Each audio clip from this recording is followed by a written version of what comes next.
One person who was always anti-Diddy and was always speaking about Diddy as a problematic person was 50 Cent. He would do a lot of foul shit, like behind the scenes. He would do some foul shit, like. But I also didn't participate. I also didn't go to those parties. Yeah. Puffy was playing with your booty in Miami. When 50 Cent walked into that courtroom, nobody expected what came next. As soon as he began speaking about Diddy, even the judge put down their pen, captivated. What 50 revealed wasn't wild speculation or petty beef, it was specific. Names, dates, locations, details so precise that Diddy's own legal team was blindsided. His attorney immediately called for a recess, not because the claims were outrageous, but because they were clearly backed by real evidence. This wasn't just another hip-hop feud. This was a turning point, the moment when the game changed, and everyone in that courtroom felt it. Did he do it, right? Yeah. I know you've been heavy on social media talking about it. He did it. And I'm the only one who's been vocal about this long before it actually. But I also didn't participate. I also didn't go to those parties. Yeah. So a lot of the celebrity culture that you don't hear saying anything is because they participated. Was there a reason you never went to those parties back in the day? I'm just not with all that flicky shit. Like all of the stuff that he's doing, I'm not into that type of stuff. I'm just a little more, maybe you could say basic or normal. What's happening with Puffy? I know you're not really tapped in, but what The last thing I saw was like a guy there. He was like, yo, he like pushed me into the truck. It really hurt. And he sounded me. Like he sounded me. I was like, yo, look, I could find other things to do for money. And it turns out that it's just been announced that he's created a docu-series on Netflix. I can't wait to see this. The other end of that, every person who has tried to speak out about this, who has tried to speak out about the industry, the type of people that are controlling the industry, the attacks that people face from the media if they try to speak out, is always the same. They're called crazy. And an example of one such individual who went through those sorts of attacks is the actor Orlando Brown. He was on Disney, and I remember everyone telling us that he was totally insane and deranged when he was saying a lot of things that at the time sounded crazy, particularly about Diddy. Take a listen. The requirement is you gotta say no to Diddy. If it's new booty in the building, you know he gonna get it. Don't take your girlfriend to a Diddy party. You can take the but he won't you. Diddy, to me, is the fall guy. We are still seeing a major effort to protect the big names, just like with Jeffrey Epstein. For years, most people thought the tension between 50 Cent and Diddy was just standard rap drama, two wealthy artists throwing jabs for clout. But this court appearance shattered that illusion. This wasn't about music. It wasn't about money. This was personal, and 50 had been playing the long game. The friction between them started nearly 2 decades ago. Back when 50 was climbing the ranks in the early 2000s, he wasn't just targeting Ja Rule, he had his eye on Diddy too. Those jokes in interviews about Diddy's parties, the comments about him dancing in music videos, they weren't random, they were calculated. 50 was testing the limits, seeing how far he could go without drawing direct retaliation. By 2006, the gloves were off. 50 began publicly questioning how Diddy treated artists on Bad Boy Records, especially the situation surrounding Biggie. He'd say things like, "How do you profit off your friend's death like that?" Diddy brushed it off, played the part of the unbothered mogul. But insiders knew better. This was deeper. What no one realized was that 50 Cent had been collecting receipts the whole time. Every industry party Diddy attended, every conversation with someone who used to work with him, 50 was listening, recording, filing it all away. Those memes mocking Diddy's legal troubles, they were breadcrumbs, leading right to this courtroom. When the first wave of accusations against Diddy surfaced last year, 50 didn't just post jokes online, he made moves. Sources say he met privately with former Bad Boy executives, sometimes late at night in his Connecticut mansion, sometimes in hotel conference rooms. One insider claimed 50 even spent 6 hours with Diddy's former personal scheduler. When Diddy's legal issues escalated in the spring, 50 knew the time had come. His posts got sharper, too sharp. He started referencing 2014 parties, specific hotel rooms, even jet flight records. People started asking, how does he know all this? On the day of the hearing, 50 Cent showed up without the flash. No jewelry, no entourage. Just a navy suit and a thick folder. A reporter noted he nodded at everyone in the room, except Diddy. Diddy came in smiling, whispering to his lawyers, seemingly unfazed. That didn't last. When 50 began speaking, he didn't look at his notes. He stared straight at Diddy. The room went silent. Diddy's grin faded. His eyes widened. He grabbed his lawyer's arm, hard enough to make the man pull away. The shock wasn't from the accusations. It was from recognition. Diddy knew 50 had information no outsider should have had. Then 50 spoke his first words, and the courtroom changed forever. He was not offended by what I was offended by. This is wow, they found Kendrick and Wifey. That's obviously doing shopping. They got the same outfit. Yeah, and wore it in public. Yeah, that's a nice shirt. That's a nice shirt. All right, so when he said the shopping line in real life, what did you say? I said, let me get away from him. Because he was like, yo, you hot now. Now we gotta hang out now. Like hang out. Yeah. He said, I don't know, maybe I take you shopping and I get you some flash and you can give me the hood shit. And I was looking and I was like, let me just move away from him because I'm gonna mess up the wedding. I always say to myself, like, it was someone's wedding? It was Chris Lighty's wedding. It was in Miami. Wow. Nori's there. Nori knows this because I looked at him like, yo. Tell him the story. Tell him the story. So we talking about rumors, right? Uh-huh. Yeah. And we, when you Google his name, there's a rumor that pops up that he was Diddy's boy toy. Oh shit! Right? Wait, so this is so Charlamagne said it's not true, but I told after he brought up this stuff with you, I said, you know what 50 gonna say when he meets you? Oh no, I don't know that was going on. You know, I can't wait to run into him again. What you gonna say to him? Puffy was playing with your booty in Miami. You know what 50 gonna say to you when he sees you. What? I heard Diddy touch your butt. Yeah. Wait till I see him. I'm like, yo. Yeah. The real shock came after 50 Cent finished his spoken testimony. Without a word, he reached into the folder he'd brought with him. Immediately, Diddy's lead attorney stood up. Your Honor, none of this was submitted during discovery, he objected. The judge looked surprised. These documents are part of my personal testimony, 50 replied, calm and prepared. I'm introducing them now as exhibits referenced in my sworn statement. He sounded like a man who'd rehearsed every line with a legal team. The judge paused, then nodded. You may proceed, but opposing counsel may object to individual exhibits. That's when panic started to ripple through Diddy's legal team. They huddled fast, whispering urgently. The first document 50 presented looked like a stack of phone records. These are text message logs, he said, between Mr. Combs and 3 individuals currently under federal investigation in Los Angeles. He handed them to the bailiff, who delivered them to the judge. 2 of Diddy's attorneys tried to examine them at the same time, nearly knocking heads in the rush. I obtained these legally from a third party who was part of the message group, 50 explained. That's impossible. Those are protected communications, Diddy's lawyer snapped. The judge, flipping through the pages, raised her eyebrows higher with everyone. Then came the photos. The courtroom stirred. Guards had to step in and ask people to quiet down. These were pulled from public social media accounts before they were deleted, 50 said. They show Mr. Combs at the specific locations and dates I referenced earlier. People who saw the photos said the timestamps matched 50's claims. Exactly. But what truly made jaws drop were the financial records. 50 presented what looked like bank statements, pages of transactions moving between companies with strange names.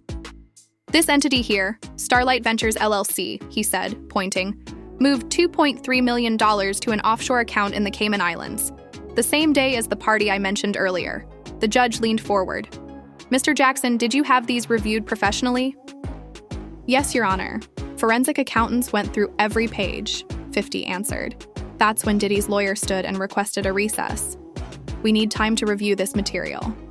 The judge agreed, 30 minutes, but 50 wasn't done. Your Honor, he said, after the break, I'll be presenting digital communications between Mr. Combs and individuals currently testifying in 3 separate federal investigations. That was the moment. The courtroom didn't gasp, but you could feel it. The final documents 50 brought were a bombshell. Private messages linking Diddy to other high-profile cases and a complex network of financial transactions tied to shell companies. Every transfer tracked, every claim supported. The prosecutors couldn't hide it. They were grinning. They knew they had just hit gold. He would do a lot of foul shit. Like behind the scenes, he would do some foul shit. Like hating on, like, doing things with people I'd done business with that he done business with. He would say shit that I was like, he said that to you? Right. I was like, yeah, so all right. You know what I'm saying? Like, you know, and niggas don't know what they like till they see somebody with it. So they want the girls after you're done with them and shit. Yeah, leftovers. Yeah. They take your leftovers. A lot of niggas have more leftovers. How much is this guy trying to get? I don't know. Like, it's a simple suit situation, but it's like 20 mil. I can say it. You still had the blackest face out. You still had to mimic his voice because he's like, but his voice wasn't even that different. And a little deeper. I was like, almost like, no, that's you, young buck. Yo, almost felt like it was him. I almost knew who it was. You know what I mean? I was like, nah. That courtroom wasn't just filled with lawyers and reporters. The third row held Justin. Timberlake and his manager, both looking increasingly uneasy. Mary J. Blige sat in the back, wearing sunglasses, indoors. Rick Ross showed up too, surprising many given his own complicated history with Diddy. And right behind the prosecution sat Cassie Ventura, the woman whose lawsuit had cracked open the entire case. At first, the celebrity section tried to stay composed. When 50 Cent began with basic accusations, most of them kept poker faces. Timberlake even glanced at his watch a couple of times, like he wasn't sure this was worth sticking around for. But then 50 mentioned a specific Miami hotel. Room, everything changed. Timberlake sat up straight. Mary J. slid her sunglasses down. Rick Ross leaned so far forward he was nearly in the next row. And French Montana, supposedly there to support Diddy, looked like he'd seen a ghost. Sitting just a few seats back from Diddy, he kept checking. His phone, eyes darting between the screen and 50. A courtroom sketch artist later said, "I've never seen someone look so nervous without being the one on trial." French was texting someone so frantically his fingers blurred. Then there was Ashton Kutcher. Just last month, he'd called Diddy a misunderstood visionary in an interview. He lasted exactly 27 minutes into 50's testimony before standing up and walking out. He didn't return after the recess. By evening, his team had scrubbed all his social media posts that mentioned Diddy, and the silence from those who weren't in court, it was just as loud. Drake posted a single hourglass emoji during the hearing. Rihanna abruptly canceled an appearance at a charity event linked to one of Diddy's foundations, just 2 hours after court adjourned. Even Beyoncé's publicist issued a rare statement clarifying that she hadn't attended any private Diddy-hosted events since 2016. Meanwhile, industry executives were panicking. 2 Def Jam VPs were caught whispering so intensely about a certain Hamptons estate that a bailiff had to tell them to be quiet. A former Bad Boy exec in the back just kept shaking his head, mouthing, "How does he know that?" Every time 50 dropped a new detail, you could feel the mood shift. Not because of what he said, but because of how the people in that room reacted. These weren't fans. These were Diddy's peers, collaborators, defenders. And they were rattled. But the most powerful reaction came from someone who'd been in Diddy's circle for years, Usher. He sat still through most of the testimony, hands folded, expression blank. This was the same man who'd publicly credited Diddy for helping launch his career. But when 50 described a private yacht party off the coast of Ibiza in 2015 and named exactly who was there and what happened, Usher gasped. His hand flew to his mouth. Everyone turned to look at him. In that moment, Usher's face said what no one else would. 50 Cent might actually be telling the truth. You heard what he just said, right?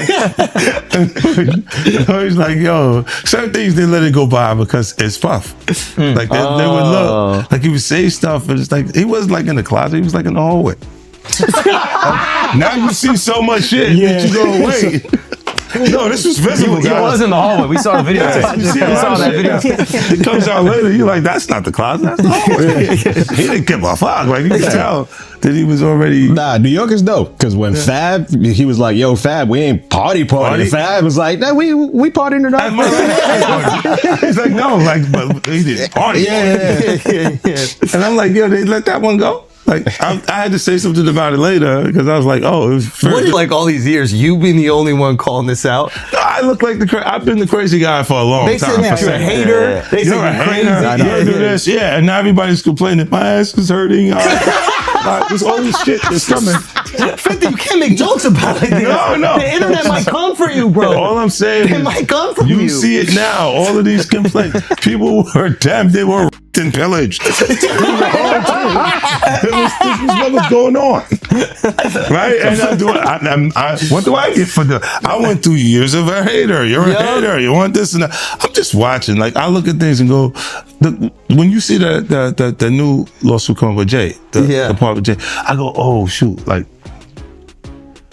Then I think about it, I go, that had to be there. So when I was saying that he was missing, he just wasn't actively being out there because they was dealing with that. Wait, do you think there's truth to the Jay thing? There's no way. Know. Like that, look, like if you say, I have this thing where I'm conflicted when it takes you 20 years to remember something happened to you. Yeah. Okay. I don't know. I go also 10 years, 20 years later, that comes back. And it's like all of Puff's problems are coming from the ministers touching little boys. What you mean? The laws are the way they are because because of the priests. The priests touching little boys. Oh. To the average viewer, this might have looked like just another celebrity drama playing out in court. But for the legal experts watching from the gallery, it was something very different. This wasn't entertainment. This was evidence. 3 former federal prosecutors were seated in the back row, scribbling notes like they were back in law school. So how was 50 Cent even allowed to unleash all this in a courtroom? The hearing was technically about a business dispute between him and Diddy, but 50's legal team had filed a motion under Rule 404B, a clever legal maneuver. It allowed him to introduce prior bad acts if they demonstrated a pattern of behavior relevant to the case. In other words, it gave 50 a protected lane to say everything, under oath, and what he said created 5 very real legal problems. For Diddy, money laundering. The financial transactions 50 outlined were detailed enough to trigger federal review. Roadmap for investigators, dates, locations, and witnesses. He didn't just accuse, he drew a blueprint. Federal trafficking laws. Specific statutes were cited. Some of the allegations carry a 10-year minimum sentence. Co-conspirator complications. By naming other celebrities as witnesses to alleged crimes, 50 introduced serious legal risk for them too. No statute of limitations defense. The timeline stretched. Far enough and recent enough to keep everything legally actionable. And the judge? She wasn't buying Diddy's team's objections. When they pushed back on the financial exhibits, she overruled them 3 times. Legal analysts watching live said that only happens when a judge believes the testimony has some factual foundation. If she thought 50 was bluffing, she would have shut it down instantly. And then came the biggest signal of all. 2 assistant U.S. attorneys from the Southern District of New York were spotted in the gallery. Not there for show. They took notes. On their phones every time 50 brought up specific transfers and dollar amounts. One of them even stepped out during the recess to make a call, and returned with a different kind of focus. This wasn't just a courtroom scene anymore. It was the start of something bigger. Their Cent's testimony seemed tailor-made to trigger investigations. He named shell companies, international wire transfers over $10,000, the exact thresholds that spark mandatory reviews from financial crimes units. He listed hotels in countries with active U.S. jurisdiction. He wasn't rambling. He was following a strategy, step by step, and Diddy's legal team. Their panic was transparent. They didn't flinch at the party stories or name drops. But when 50 got into shell corporations and offshore accounts, Diddy's lead attorney started scribbling notes like his pen was on fire. Then came the most legally explosive moment. In the final 10 minutes, 50 laid out how Diddy allegedly moved money through 7 shell companies between 2018 and 2021. He named every entity: Platinum Horizons LLC, New Day Ventures, Coastal Sunrise Holdings, and tied each to specific events under investigation. And the bombshell? He claimed those transactions were already linked to 3 separate ongoing federal investigations, including one that had been making headlines for months. The prosecutor's posture changed instantly. No more casual note-taking. They were engaged, fully alert, already thinking about subpoenas and grand juries. Within days, the music industry started shifting. 3 major labels began quietly distancing themselves from Diddy's projects. His legal team brought in 4 new attorneys, experts in federal financial crimes. They weren't preparing for headlines anymore. They were preparing for indictments. And 50 Cent? He walked out without giving a single interview. He didn't need to. His social media followers doubled overnight. Music execs who once dodged his calls now answered on the first ring. Legal experts say at least 2 new federal investigations are now likely because of what he presented. What started as 2 moguls throwing jabs just might end with one of them behind bars.